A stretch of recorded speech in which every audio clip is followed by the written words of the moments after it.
I've seen a lot of change, been through a lot of pain. Some things are not the same as they were a year ago, but all will be okay. I move on each and every day. The past is where it stays, way back a year ago. The name Sasquatch was coined in the 1920s by J.W. Burns, through what is believed to be a mispronunciation of an Indian word, and for the most part is used primarily to describe our Canadian cryptid. Many indigenous peoples have varying terms for the wild ones and the forest fathers, but it was through J.W. Burns' writings and articles about the creature that this particular name has become known worldwide. The name Bigfoot first appeared in the October 5, 1958 copy of the Humboldt Times, as a headline to an article written by the paper's editor Andrew Genzeli on a local man named Jerry Crew who had shown up at the paper's office with a plaster cast of a footprint found in Bluff Creek Valley. British Columbian stories about encounters and footprints have been recorded by Indians and settlers alike going back over 100 years. But an oral history of Sasquatch encounters by BC Indians goes back much further. Burns spent many years as a teacher on the Chehalis Indian Reserve beside the Harrison River about 60 miles east of Vancouver, BC. He wrote numerous articles and stories, which were published in the Vancouver newspapers of the day. He was keen to write about the encounters which local Indians were stated to have had with the hairy giants, including an article in a major national magazine in 1929. Maclean's Magazine, April 1st issue. While those stories certainly did not convince non-Indian society that such creatures actually existed, they did make Sasquatch a household name. So much so, that they even named a local inn after the creature.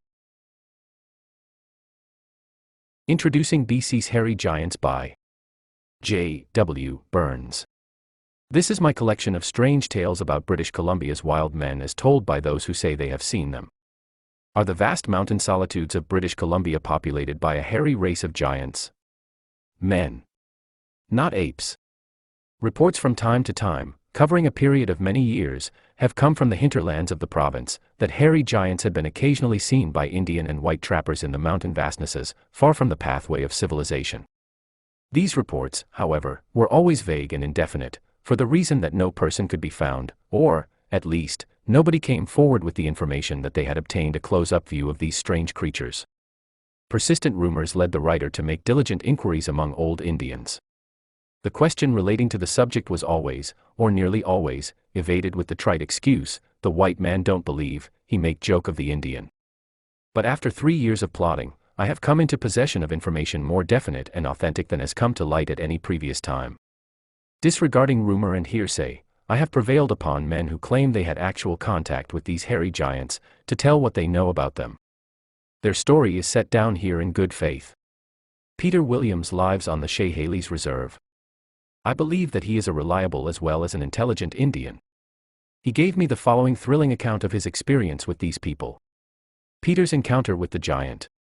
One evening in the month of May 20 years ago, he said, I was walking along the foot of the mountain about a mile from the Chehalis Reserve. I thought I heard a noise, something like a grunt nearby. Looking in the direction in which it came, I was startled to see what I took at first sight to be a huge bear crouched upon a boulder 20 or 30 feet away. I raised my rifle to shoot it, but, as I did, the creature stood up and let out a piercing yell. It was a man, a giant, no less than 6½ feet in height, and covered with hair. He was in a rage and jumped from the boulder to the ground. I fled, but not before I felt his breath upon my cheek. I never ran so fast before or since, through brush and undergrowth toward the Statlu, or Chehalis River, where my dugout was moored. From time to time, I looked back over my shoulder. The giant was fast overtaking me. 100 feet separated us, another look and the distance measured less than 50. Pushed my boat into the Chehalis and in a moment the dugout shot across the stream to the opposite bank. The swift river, however, did not in the least daunt the giant, for he began to wade it immediately. I arrived home almost worn out from running and I felt sick. Taking an anxious look around the house, I was relieved to find the wife and children inside. I bolted the door and barricaded it with everything at hand. Then with my rifle ready, I stood near the door and awaited his coming. Peter added that if he had not been so much excited he could easily have shot the giant when he began to wade the river. After an anxious waiting of 20 minutes, resumed the Indian, I heard a noise approaching like the trampling of a horse. I looked through a crack in the old wall. It was the giant. Darkness had not yet set in and I had a good look at him. Except that he was covered with hair and twice the bulk of the average man, there was nothing to distinguish him from the rest of us. He pushed against the wall of the old house with such force that it shook back and forth. The old cedar shook and timbers creaked and groaned so much under the strain that I was afraid it would fall down and kill us. I whispered to the old woman to take the children under the bed. Peter pointed out what remained of the old house in which he lived at the time, explaining that the giant treated it so roughly that it had to be abandoned the following winter. After prowling and grunting like an animal around the house, continued Peter, he went away. We were glad, for the children and the wife were uncomfortable under the old bedstead. Next morning I found his tracks in the mud around the house, the biggest of either man or beast I had ever seen. The tracks measured 22 inches in length, but narrow in proportion to their length. The following winter, while shooting wild duck on that part of the reserve Indians call the prairie, which is on the north side of the Harrison River and about 2 miles from the Chehalis village, Peter once more came face to face with the same hairy giant. The Indian ran for dear life, followed by the wild man, but after pursuing him for 300 or 400 yards the giant gave up the chase.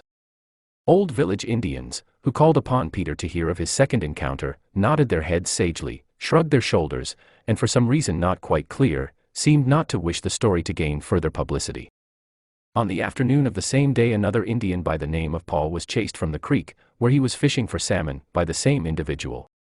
Paul was in a state of terror, for unlike Peter he had no gun.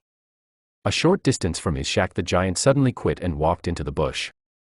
Paul, exhausted from running, fell in the snow and had to be carried home by his mother and others of the family. The first and second time, went on Peter, I was all alone when I met this strange mountain creature. Then, early in the spring of the following year, another man and myself were bear hunting near the place where I first met him. On this occasion we ran into 2 of these giants. They were sitting on the ground. At first we thought they were old tree stumps, but when we were within 50 feet or so, they suddenly stood up and we came to an immediate stop. Both were nude. We were close enough to know that they were man and woman.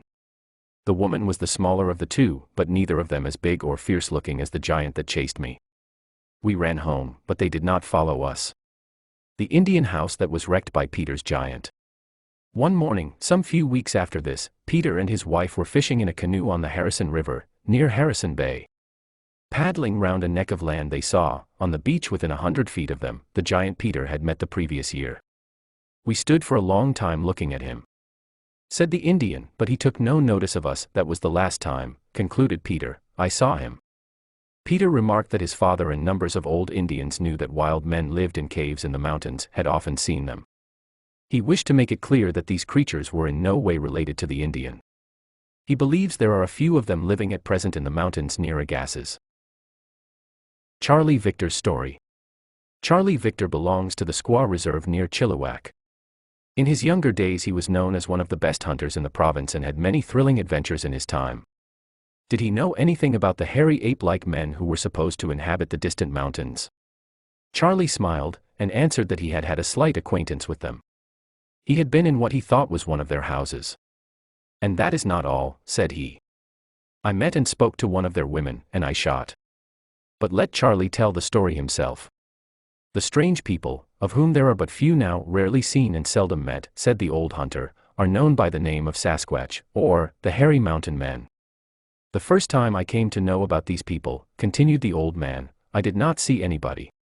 3 young men and myself were picking salmon berries on a rocky mountain slope some 5 or 6 miles from the old town of Yale.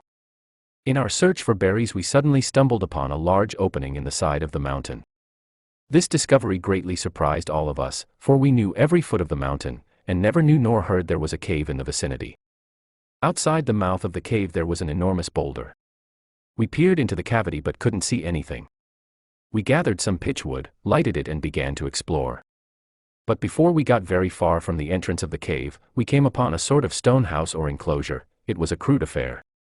We couldn't make a thorough examination, for our pitchwood kept going out. We left, intending to return in a couple of days and go on exploring. Old Indians, to whom we told the story of our discovery, warned us not to venture near the cave again, as it was surely occupied by the Sasquatch. That was the first time I heard about the hairy men that inhabit the mountains. We, however, disregarded the advice of the old men and sneaked off to explore the cave, but to our great disappointment found the boulder rolled back into its mouth and fitting it so nicely that you might suppose it had been made for that purpose. Charlie intimated that he hoped to have enough money someday to buy sufficient dynamite to blow open the cave of the Sasquatch, and see how far it extends through the mountain. The Indian then took up the thread of his story and told of his first meeting with one of these men. A number of other Indians and himself were bathing in a small lake near Yale. He was dressing, when suddenly out from behind a rock, only a few feet away, stepped a nude hairy man. "Oh! He was a big man," continued the old hunter. "He looked at me for a moment, his eyes were so kind-looking that I was about to speak to him, when he turned about and walked into the forest." At the same place 2 weeks later, Charlie, together with several of his companions, saw the giant, but this time he ran toward the mountain. This was 20 years after the discovery of the cave. Charlie shoots a Sasquatch boy. I don't know if I should tell you or not about the awful experience I had with these wicked people about 15 years ago in the mountains near Hazy. The old man rubbed his knee, and said he disliked recalling that disagreeable meeting. It was a tragedy from which he had not yet fully recovered. Old Charlie, who says he talked to a Sasquatch, giant, woman and wounded one of their boys. I was hunting in the mountains near Hatsy. He resumed. I had my dog with me. I came out on a plateau where there were several big cedar trees. The dog stood before awns of the trees and began to growl and bark at it. On looking up to see what excited him, I noticed a large hole in the tree 7 feet from the ground. The dog pawed and leaped upon the trunk, and looked at me to raise him up, which I did, and he went into the hole. The next moment a muffled cry came from the hole. I said to myself, the dog is tearing into a bear, and with my rifle ready, I urged the dog to drive him out, and out came something I took for a bear. I shoot and it fell with a thud to the ground. Murder. Oh my. I spoke to myself in surprise and alarm, for the thing I had shot looked to me like a white boy. He was nude. He was about 12 or 14 years of age. In his description of the boy, Charlie said that his hair was black and woolly. Wounded and bleeding, the poor fellow sprawled upon the ground, but when I drew close to examine the extent of his injury, he let out a wild yell, or rather a call as if he were appealing for help. From across the mountain a long way off rolled a booming voice. Near and more near came the voice, and every now and again the boy would return an answer as if directing the owner of the voice. Less than a half hour, out from the depths of the forest came the strangest and wildest creature one could possibly see. I raised my rifle, not to shoot, but in case I would have to defend myself. The hairy creature, for that was what it was, walked toward me without the slightest fear. The wild person was a woman. Her face was almost negro black and her long straight hair fell to her waist. In height she would be about 6 feet, but her chest and shoulders were well above the average in breadth. Charlie remarked that he had met several wild people in his time, but had never seen anyone half so savage in appearance as this woman. The old brave confessed he was really afraid of her. In my time, said the old man, and this is no boast, I have in more than one emergency strangled bear with my hands, but I'm sure if that wild woman laid hands on me, she'd break every bone in my body. She cast a hasty glance at the boy. Her face took on a demoniacal expression when she saw he was bleeding. She turned upon me savagely, and in the Douglas tongue said, "You have shot my friend." I explained in the same language, for I'm part Douglas myself, that I had mistaken the boy for a bear and that I was sorry. She did not reply, but began a sort of wild frisk or dance around the boy, chanting in a loud voice for a minute or two, and, as if in answer to her, from the distant woods came the same sort of chanting troll. In her hand she carried something like a snake, about 6 feet in length, but thinking over the matter since, I believe it was the intestine of some animal. But whatever it was, she constantly struck the ground with it. She picked up the boy with one hairy hand, with as much ease as if he had been a wax doll. At this point of the story, Charlie began to make pictures in the sand with his maple stick, and paused or reflected so long that we thought he had come to the end of his narrative, when he suddenly looked up, and said with a grin, "Perhaps I better tell you the rest of it, although I know you'll not believe it." There was challenge of defiance in her black eyes and dark looks, went on Charlie, as she faced and spoke to me a second time, and the dreadful words she used set me shaking. "You remember them?" I asked. "Remember them," he repeated, "they still ring round my old ears like the echo of a thunderstorm." She pointed the snake-like thing at me and said, "Siwash, you'll never kill another bear." The old hunter's eyes moistened when he admitted that he had not shot a bear or anything else since that fatal day. Her words, expression, and the savage avenging glint in her dark, fiery eyes filled me with fear," confessed the Indian, "and I felt so exhausted from her unwavering gaze that I was no longer able to keep her covered with my rifle. I let it drop. Charlie has been paralyzed for the last 8 years, and he is inclined to think that the words of the wild woman had something to do with it." The old man told how his brave dog that never turned from any bear nor cougar lay whimpering and shivering at his feet while the Sasquatch woman was speaking. "Just," said Charlie, as if he understood the meaning of her words. The old man said that she spoke the words "Yahoo, Yahoo" frequently in a loud voice, and always received a similar reply from the mountain. The old hunter felt sure that the woman Indian looked somewhat like the wild men he had seen at Yale many years before, although the woman was the darker of the two. He did not think the boy belonged to the Sasquatch people, because he was white and she called him her friend, reasoned Charlie. They must have stolen him or run across him in some other way, he added. Indians, said Charlie, have always known that wild men lived in the distant mountains, within 60 and 100 miles east of Vancouver, and of course they may live in other places throughout the province, but I have never heard of it. It is my own opinion since I met that wild woman 15 years ago that because she spoke the Douglas tongue these creatures must be related to the Indian. The old chief broadcasts. On May 23, 1938, a festival known as Indian Sasquatch Days was held at Harrison Hot Springs, BC. Having obtained special permission from the Department of Indian Affairs at Ottawa, I took several hundred of my charges to the event.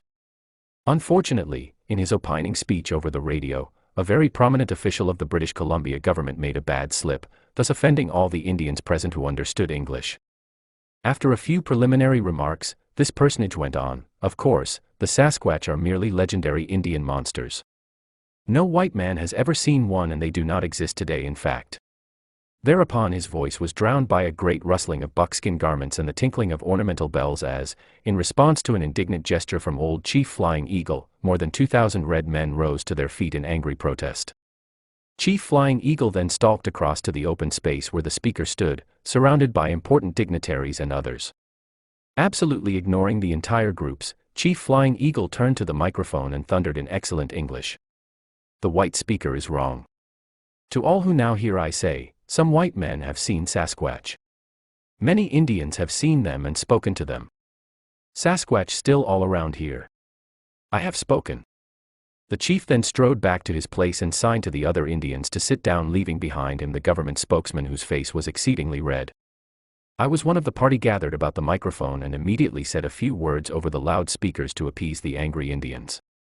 I corroborated Chief Flying Eagle's statement that white men have seen Sasquatch, adding that, although in sadly reduced numbers, Sasquatches are still believed to inhabit the vast mountain solitudes of unexplored British Columbia. During the many years I have been delving into this fascinating subject of the hairy giants of British Columbia, I have come into possession of much well-authenticated data. The oldest written record I have so far discovered is that of the late Alexander Caulfield Anderson. He was a noted explorer and pioneer adventurer, and Caulfield, a suburb of West Vancouver, is named after him. In the year 1846, then an inspector for the Hudson's Bay Company, Anderson was sent out by that company to establish a post in the then virgin wilderness in the vicinity of Harrison Lake. There was no doubt that he frequently encountered Sasquatches because he mentions the wild giants of the mountains several times in his official reports. For the most part, he writes they were as wary as wild animals, but on one occasion he and his party had to retire before a bombardment of rocks hurled by a number of Sasquatch entrenched on a hillside. Not until 3 years ago, however, did I actually meet and talk with a white man who had seen a Sasquatch with his own eyes. That man was a young mining engineer named Roy King. At first Mr. King was reluctant to relate his experience, fearing ridicule, but after I had convinced him of my own firm belief that the hairy men still inhabit certain sections of British Columbia's wildest regions, he told me the following. The white man's story. Some 2 weeks previously, entirely alone, he had been prospecting in the mountains adjacent to Harrison Lake. He had established his solitary camp beside a likely-looking creek that churned its turbulent way through rocky walls several hundred feet in height. One evening on his way back to camp after a day of prospecting, he was walking along the top of one of the walls. As he came within view of his campsite, he looked down and was surprised to see something moving. Thinking that it was probably a thieving grizzly bear, King stopped and unslung both his rifle and binoculars. Focusing the powerful glasses, he was startled by the image they brought clear and close to his eyes, a giant of a man entirely naked and excepting for a small space around the eyes, covered from head to foot with black fuzzy hair.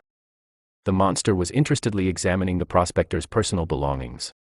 The young man admitted that at first he thought he had been too long alone in the wilderness and that he was seeing things. Then it slowly dawned upon him that through the glasses he was actually getting a close-up of the supposedly mythical Sasquatch.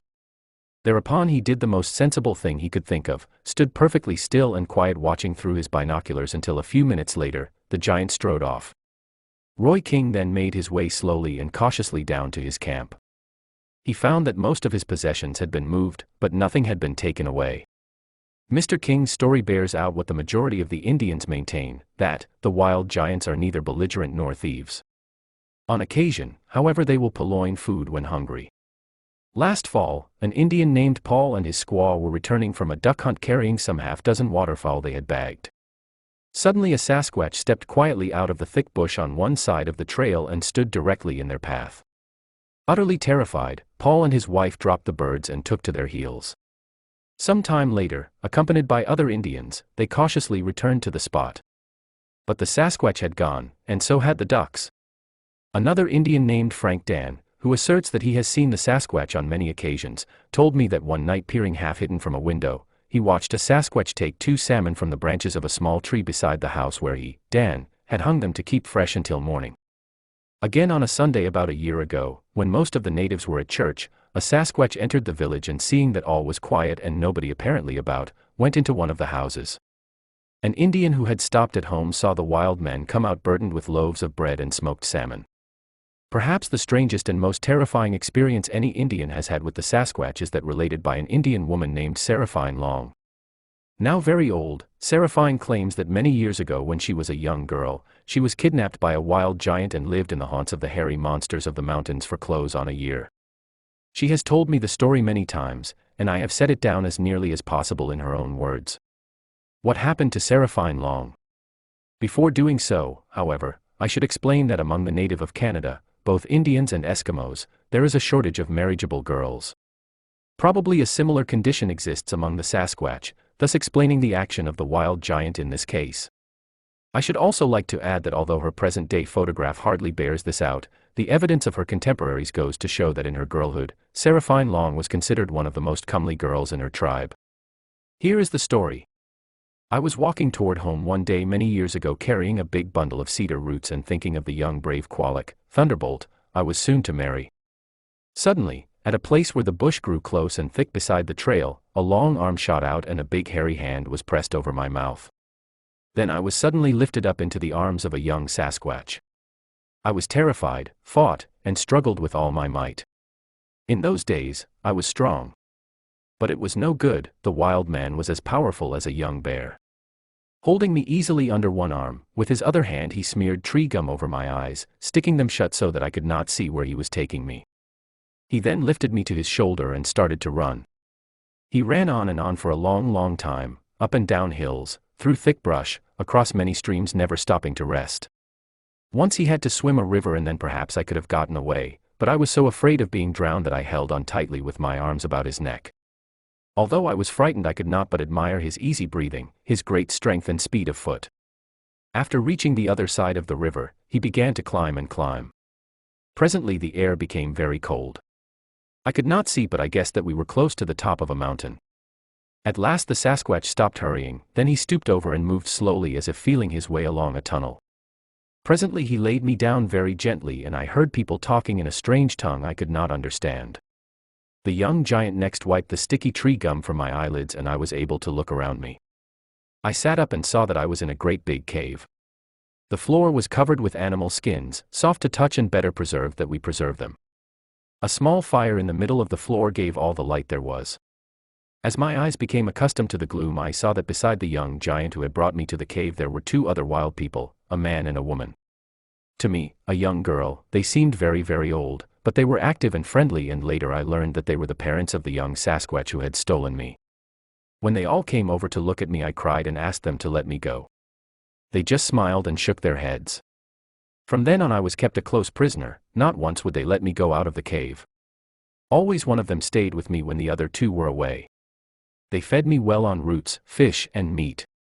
After I had learned a few words of their tongue, which is not unlike the Douglas dialect, I asked the young giant how he caught and killed the deer, mountain goats, and sheep that he often brought into the cave. He smiled, opening and closing his big hairy hands. I guessed that he just laid in wait, and when an animal got close enough, he leaped, caught it and choked it to death. He was certainly big enough, quick enough and strong enough to do so. When I had been in the cave for about a year, I began to feel very sick and weak and could not eat much. I told his to the young Sasquatch and pleaded with him to take me back to my own people. At first he got very angry, as did his father and mother, but I kept on pleading with them, telling them that I wished to see my own people again before I died. I really was ill, and I suppose they could see that for themselves, because one day after I cried for a long time, the young Sasquatch went outside and returned with leaf full of tree gum. With this he stuck down my eyelids as he had done before. Then he again lifted me to his big shoulder. The return journey was like a very bad dream, for I was light-headed and in much pain. When we recrossed the wide river, I was almost swept away. I was too weak to cling to the young Sasquatch, but he held me with one big hand and swam with the other. Close to my home, he put me down and gently removed the tree gum from my eyelids. When he saw that I could see again, he shook his head sadly, pointed to my house and then turned back into the forest. My people were all wildly excited when I stumbled back into the house, for they had long ago given me up as dead. But I was too sick and weak to talk. I just managed to crawl into bed, and that night I gave birth to a child. The little one lived only a few hours, for which I have always been thankful. I hope that never again shall I see a Sasquatch. That is Seraphine Long's story, the only one on record of a Sasquatch ever abducting an Indian girl. I could relate more instances concerning the wild giants of British Columbia, seemingly well-attested cases that I have collected over a period of many years, but in this article the few I have recounted must suffice. Is it possible that primitive hairy giants still inhabit the mountain solitudes of British Columbia? Scientists and others may scoff at the very idea, but many Indians are sincerely convinced that Sasquatch, or at least a few of them, live to this day in the vast, unexplored interior. And like my Indians, I also believe. Copyright J.W. Burns, Indian Agent, Chehalis Indian Reservation. Okay, dear listener, that about wraps it up for now. My name is Jerry Matthews. You can reach me at yellowcoyote@talis.net. Thank you for your interest, and until the next time, keep searching.